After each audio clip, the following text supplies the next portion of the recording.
Assalamualaikum warahmatullahi wabarakatuh.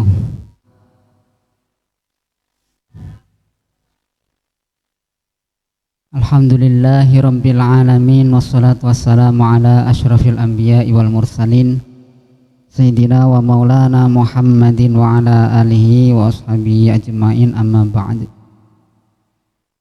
Bismillahirrahmanirrahim. Qala al-muallif rahimahullah, nafa'ana bihi wa bi ulumihi fid dharain, amin. Rincang-rincang santri, pada kesempatan kali ini kita akan bahas tentang hal-hal yang tidak boleh dilakukan bagi wanita yang sedang haid, nifas, dan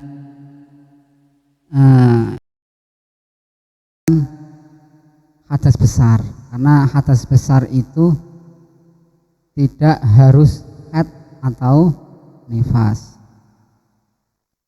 Maka pada kesempatan kali ini kita akan bahas kesemuaan. Semua kita bahas secara lengkap. Yang pertama, perkara yang haram bagi orang yang sedang hadas besar. Yang pertama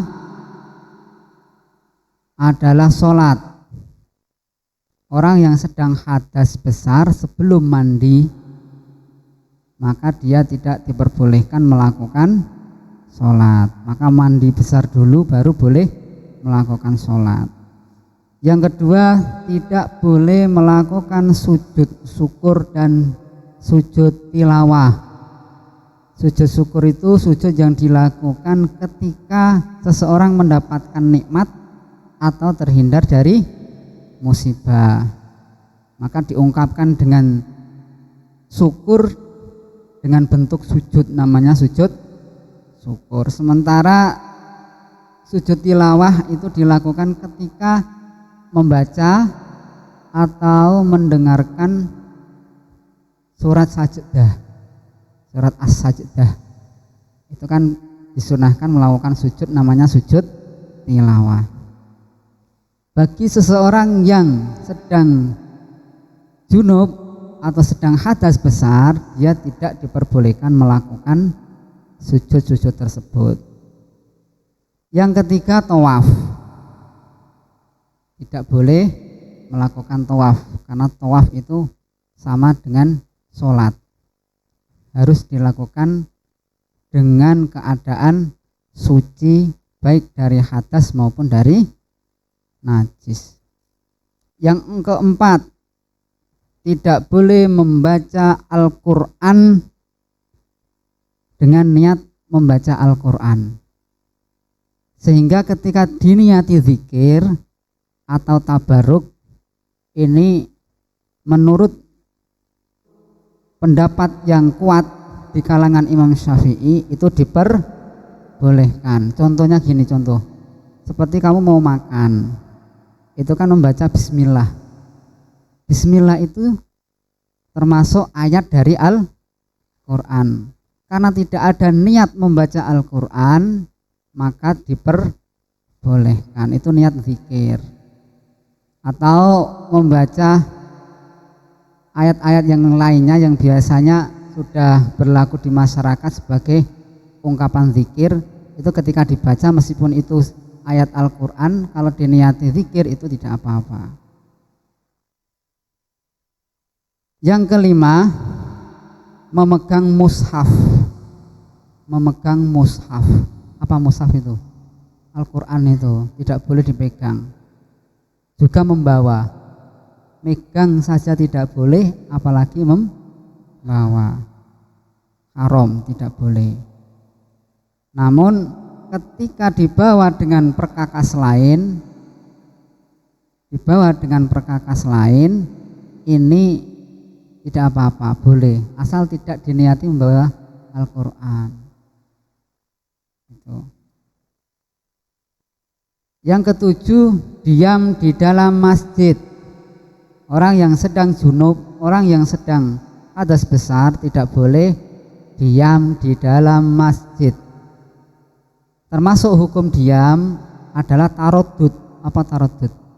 Mider-mider atau keliling, muter-muter masjid terus baru keluar. Itu hukumnya sama dengan diam di dalam masjid. Yang boleh itu kan lewat. Lewat itu definisinya masuk dari pintu satu langsung menuju pintu berikutnya terus keluar. Tidak muter-muter dulu, jadi langsung set keluar. Itu namanya lewat. Kalau muter-muter dulu itu bukan lewat, tapi diam di dalam masjid, hukumnya sama, haram bagi orang yang haid, nifas, junub dan lain-lain. Ini kita bahas tentang hadas besar dulu. Sementara yang haram khusus untuk wanita haid dan nifas itu hampir sama dengan di atas, cuman nanti ada tambahan. Yang pertama sholat. Sholat tidak boleh, bahkan tidak usah diqodho. Bahkan menurut Imam Nawawi dan Imam Ibnu Shalah hukumnya haram. Haram mengqodho sholat yang ditinggalkan pada saat haid dan nifas. Terus pokoknya nggak usah terlalu rajin. Wah, saya nggak enak hutang sholat pada saat haid, saya nggak enak sama Allah tak qodoi, nggak usah. Ada yang mengatakan makruh, tapi malah menurut Imam Nawawi dan Imam Ibnu Shalah hukumnya haram. Enak yang mana? Enak yang haram. Yang kedua, tawaf sama tidak boleh. Yang ketiga, tidak boleh berpuasa. Kalau yang tadi yang di perkara yang haram bagi wanita atau orang yang sedang hadas besar itu enggak ada puasa ya. Karena orang yang sedang hadas itu boleh melakukan puasa. Orang yang sedang hadas selain haid dan nifas ya, itu boleh melakukan puasa. Jadi ada orang yang masih junub, pada malam hari itu mimpi keluar mani, itu kan wajib mandi ya, tapi dia belum sempat mandi sampai siang, belum mandi-mandi, terus puasa. Siang-siang itu dia puasa, pada hari itu dia puasa tapi belum mandi, maka puasanya tetap sah. Tapi kalau masalah haid dan nifas itu puasanya tidak sah, ora sah. Tapi bagi wanita yang meninggalkan puasa karena haid atau nifas, dia tetap wajib qodho puasa. Ya, meskipun pas waktu haid dan nifas tidak boleh puasa, tapi nanti kalau sudah selesai haid dan nifas, dia tetap wajib mengqodho puasa. Ini puasa Ramadan loh ya, puasa wajib. Yang keempat, wanita yang haid dan nifas tidak diperbolehkan diam di dalam masjid. Ojo tengok-tengok ning jero masjid. Karena masjid itu adalah tempat suci. Kan udah Pak, pakai softtek. Ya, kamu kan kondisi kamu itu tidak suci, maka tidak usah masuk di tempat yang suci. Kondisi dirimu itu sedang hadas. Hadas itu berarti tidak suci alias kotor. Ya, jadi nggak usah ikut-ikut ke masjid. Yang kelima, tidak boleh lewat di dalam masjid ketika takut nanti darahnya netes ke dalam masjid. Kalau sekarang sudah canggih, banyak pembalut-pembalut yang super canggih, tidak akan bisa tembus anas yang bersayap barang itu. Itu kalau memang benar-benar yakin tidak akan tembus boleh, tapi lewat ya, lewat. Penjelasan lewat sudah saya terangkan tadi, lewat yang boleh. Kalau tengok-tengok atau diam di dalam masjid atau muter-muter melihat-lihat wong desa ora tau weruh masjid apik mlebu masjid apik ya, muter-muter, itu namanya diam, hukumnya haram. Yang keenam, tidak boleh bersuci dari hadas. Tidak boleh bersuci dari hadas. Atau di situ diniati ibadah.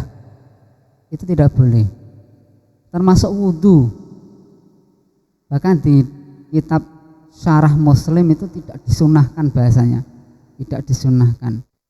Yang disunahkan wudhu itu ketika darah haid atau darah nifas sudah berhenti tapi belum mandi, itu wudhu gak apa-apa.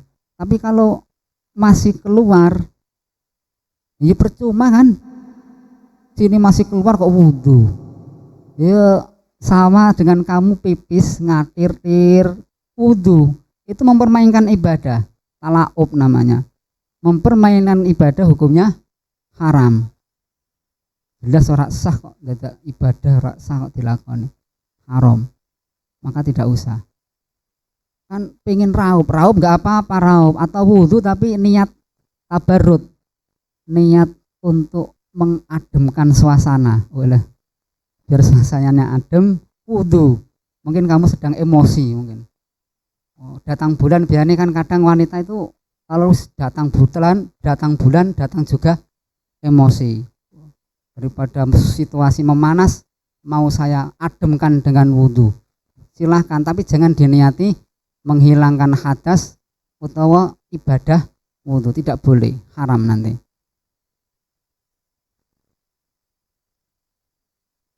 Ini kadang sering dilakukan, bahkan sebagian santri pun masih melakukan semacam ini. Yang ketujuh, ini sebenarnya kalau untuk anak kecil-kecil jadi apa-apa. Kalau di pesantren itu tidak apa-apa. Memang ini perlu disampaikan. Kalau tidak disampaikan nanti saya juga berdosa. Dikatakan menyembunyikan ilmu, bahaya. Yang ketujuh, bercumbu. Wah, bercumbu rayu suami istri, hukumnya tidak boleh. Meskipun kalau menurut Imam Nawawi dia memilih pendapat yang membolehkan. Yang tidak boleh itu bersetubuh. Kalau hanya bercumbu boleh.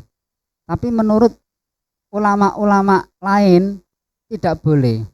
Ma baina surra wa rukbah, tidak boleh diutak-utak.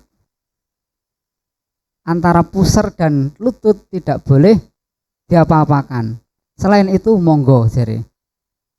Kalau menurut Imam Nawawi, yo ora apa-apa, yang penting tidak sampai terjadi persetubuhan, bahaya. Atau jima.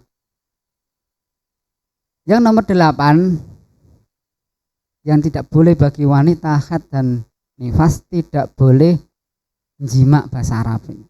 Bahasa Indonesia bersetubuh, tidak boleh. Bahkan sebagian ulama itu berpendapat gini, menjima istri dalam keadaan haid dan sebelum hari ke-10, ini termasuk dosa besar. Nek setelah hari ke-10 ya dosa, tapi tidak besar. Dosa besar itu bahaya loh. Ya. Dan bagi yang menghalalkan adalah kafir. Ini saya pernah itu mendatangi sebuah pengajian pernikahan teman guru. Pernikahan dari teman guru itu ada seorang mubalek itu mengatakan kok katanya boleh. Katanya di kitab Fathul Mu'in. Cari-cari nggak ada. Wah, hoak gitu. Ternyata yang menghalalkan, berani-berani menghalalkan, terutama pada yang tanggal sebelum 10 hari itu bahkan dihukumi kafir orangnya. Itu bisa dibaca di buku saya yang catatan kaki kan ada referensi kitabnya. Sono referensi ini bisa kalian sumber aslinya bisa kalian baca di situ. Insya Allah nggak hoax. Jika ada kasus semacam ini, seandainya ada perselisihan antara suami dan istri dalam hal hubungan bercumbu atau bersetubuh saat haid, yang satu ikut pendapat A, yang satu ikut pendapat ulama B. Wah, aku malah ikut B lah yang boleh. Wah, nggak boleh, aku ikut yang ini yang nggak boleh. Wah, geger. Yang menang siapa? Yang dipakai adalah keyakinan suami. Yang dipakai oleh suami itu pendapatnya siapa, itu yang dimenangkan. Loh, kan suami itu kan penguasa rumah tangga. Ya, itu di kitab Khasyatul Jamal semacam itu. Jadi ketika ada perbedaan, memang kan sering kayak gitu. Contoh pernah itu kan ada itu. Biasanya masalah kurban. Kalau orang-orang desa itu kan kurban diserano Pak Yai. Bagaimana ketika berbeda pendapat hari? Kan kadang harinya beda kan. Kalender ini tanggal 10 Zulhijjah jatuh pada hari A. Tapi kalender yang satunya jatuh hari B. Sementara orang yang kurban sama kiainya itu beda pendapat. Saya pilih yang kalender ini. Kiai ini yang dimenangkan siapa? Kan sering kayak gitu. Sama ini. Si suami mengikuti pendapat ini, si istri mengikuti pendapat ini, ayal-ayalan. Yang dimenangkan pendapat yang dipilih oleh suami. Pokoknya enak jadi suami. Yang ke-9, yang tidak boleh dilakukan wanita yang sedang haid dan istihadah atau haram adalah ditalak. Sampeyan isu manis besok kalau sudah bersuami, kan Bok mau bersuami besok kan, masa jomblo seumur hidup kan wagu. Besok kalian kalau sudah bersuami, seumpama terjadi perpecahan rumah tangga, suami mau menjatuhkan talak, kamu sedang haid, dipending dulu. Haram. Lah terus tolaknya kalau sudah kadung dijatuhkan gimana Pak? Ya tolaknya tetap jatuh. Cuman hukum menjatuhkan talak haram. Kenapa diharamkan? Kasihan itu istri. Karena iddahnya nanti semakin panjang. Kan tambah panjang. Jadi dia itu nanti haid dulu baru suci kan. Lah baru suci itu baru yang dihitung. Salah satu kuruk itu yang 3 kali sucian. Kasihan kan istri. Iya rek, hati sedih loh, suwi. Kan kok raiso nikah meneng, suwi bae. Nunggu iddah sih, kasihan. Semua hal di atas hukumnya tetap haram. Walaupun darahnya sudah bersih jika belum mandi wajib atau tayamum. Kalau pasti tidak ada air kan tayamum ya kan. Kecuali puasa kamu puasa seumpama gini, jam pas waktu sahur itu bersih ya, tapi hawanya dingin seperti itu. Musim hujan dingin banget, orang duwe pemanas air, nggodok banyu, gasnya habis, rakwani adus, terus niat poso bae, subuh mbuh kondok nunggu jam 8, samane ndablek lah. Ini contoh orang ndablek. Kita kan bahas bukan sholatnya ya, kita bahas puasanya. Waktu sahur jam 4 itu sudah suci, tapi belum mandi, terus puasa. pada waktu puasa ini dia masih hadas besar kan, cuman sudah selesai dari haid, maka puasanya sah. Jadi tidak usah nunggu mandi, ngomongin keset adus anti air kan, nanti bahaya. Yang kedua, talak. Ketika wanita mau ditalak dia sudah berhenti haidnya, maka hukum haram talak itu sudah habis, meskipun istrinya yang mau ditalak ini belum mandi, tapi kan wis mampet. Yang ketiga, lewat di masjid. Lewat itu boleh, lewat boleh, meskipun belum mandi. Yang tidak boleh kan tadi diamnya kan, orang yang sedang hadas. Terus bersuci dari hadas. Seumpama kamu selesai haid pengen maem, kan sunahnya wudhu. Selesai haid mampet mau maem tapi belum mandi, ya wudhu sih, nggak apa-apa, nggak dosa wudhunya, nggak dosa karena sudah mampet. Ini empat perkara yang boleh dilakukan ketika selesai haid atau nifas tapi belum mandi. Terus saya kasih tambahan tentang masalah membaca Al-Quran. Sebenarnya pembahasan tentang yang hubungannya dengan membaca Al-Quran ini sangat luas, sangat banyak. Ini kalau pengen kalian lebih detail bisa membaca di referensi yang saya sertakan di bawahnya. Sehingga ini saya sampaikan secara singkat. Yang pertama, menurut Imam Ghazali tentang masalah jima dulu.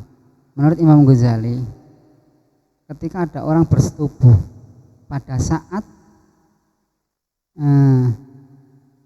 selesai haid tapi belum mandi, ini nanti katanya Imam Ghazali mengatakan nanti anaknya bisa berakibat terkena penyakit kusta.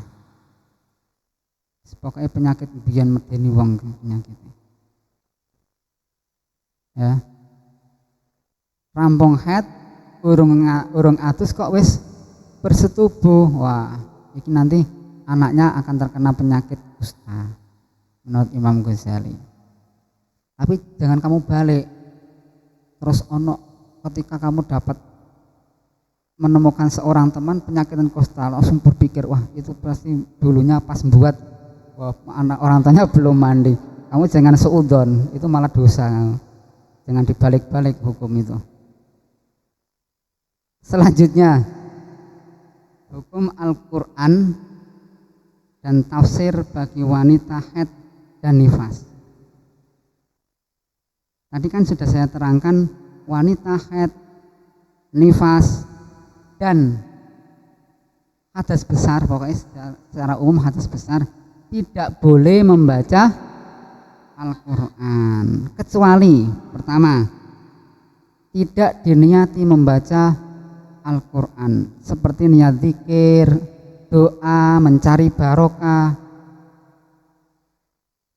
menjaga hafalan. Mungkin haidnya terlalu banyak, terlalu lama, kalau saya nggak nderes bahaya ini, hafalan saya akan lupa semua, ajur. Deres, niati deres, jangan niati membaca Al-Quran, itu tidak apa-apa, mengikuti kaul yang tidak apa-apa aja. Juga tidak apa-apa bagi orang yang meluruskan bacaan orang lain. Biasanya ustadzah dia ngajar Al-Quran pada saat itu dia haid, delala yang disema itu salah bacaannya, maka dia boleh meluruskan yang betul gini, diwacana satu ayat seret. Dosa enggak Pak? Tidak dosa. Jangan diniati membaca Al-Quran, niati aja meluruskan bacaannya orang tersebut. Ya. Atau pakai alternatif pendapat ulama, yang penting jangan dilafadzkan. Jadi bagi orang yang hafal Al-Quran, kalau mau deres monggo, tapi jangan dilafalkan, jangan sampai bersuara, ya, jangan sampai bersuara, itu diperbolehkan. Ini saya ambil dari kitab Bujeromi Alal Khotib. Itu ketika tidak ada suaranya, itu diperbolehkan. Itu dibaca sendiri, ada itu kitabnya, sudah ada apa itu Arabnya, kitab redaksinya sudah saya tuliskan di situ. Atau ada alternatif lagi, menurut Imam At-Tahawi itu boleh membaca Al-Quran asal tidak sampai 1 ayat. Setugel tok, wis kebelet pengen maca Quran, mana kebelet banget. Udahlah membaca separuh ayat. Ini menurut Imam At-Tahawi boleh. Bahkan ada yang berpendapat asal tidak sampai 3 ayat. Jadi membaca Al-Quran 1 atau 2 ayat, yang penting jangan sampai 3 ayat, itu masih diperbolehkan. Jadi banyak perbedaan-perbedaan ini dalam kondisi tertentu boleh kita pakai. Karena yang saya cantumkan di sini insya Allah bukan pendapat muqabilus shahih. Kalau muqabilus shahih itu tidak boleh dipakai. Tidak boleh dipakai. Insya Allah ini paling mentok-mentok ya dhaif. Kalau dhaif itu masih bisa dipakai. Silahkan. Jadi gunakan kaul-kaul tersebut ketika dalam kondisi yang memang sangat dibutuhkan. Itu silahkan. Wanita yang haid atau nifas diperbolehkan menyentuh tafsir Al-Quran ketika jumlah tafsirnya ini lebih banyak daripada Al-Qurannya, atau imbang semuanya, atau imbang. Meskipun kalau yang kamu ragu ini lebih banyak Quran apa lebih banyak tafsirnya, itu ada perbedaan ulama. Kalau menurut Imam Ibnu Hajar masih boleh disentuh atau di bawah, ya. Jadi kalau kamu ragu ini sebenarnya yang saya bawa ini Quran ada tafsirnya, ini lebih banyak mana ya? Kamu ragu, anjir atau ngitung ya? Ragu. Ini menurut Imam Ibnu Hajar boleh di bawah. Sementara untuk terjemah, ini kita bahas tentang terjemah ya. Jadi terjemah itu sebenarnya ada terjemah yang model tafsiriyah maknawiyah. Yang ada sekarang ini, terjemahan yang ada sekarang ini tidak terjemahan murni, tapi sudah terjemahan tafsiriyah maknawiyah. Karena terjemahan ini tidak sesuai dengan urutan kalimat-kalimat Al-Quran. Jadi kadang dibolak-balik, perkata-perkata ini dibolak-balik sehingga bisa dipaham. Maka itu disebut terjemah yang tafsiriyah maknawiyah. Maka terjemahan tersebut ini boleh dipegang, yang penting jumlahnya lebih banyak daripada Al-Qur'annya. Daripada Al-Qur'annya itu masih boleh dipegang. Sekian yang bisa saya sampaikan, kurang lebih dan banyak kesalahan kami mohon maaf yang sebesar-besarnya. Wabillahi taufiq wal hidayah. Wassalamualaikum warahmatullahi wabarakatuh.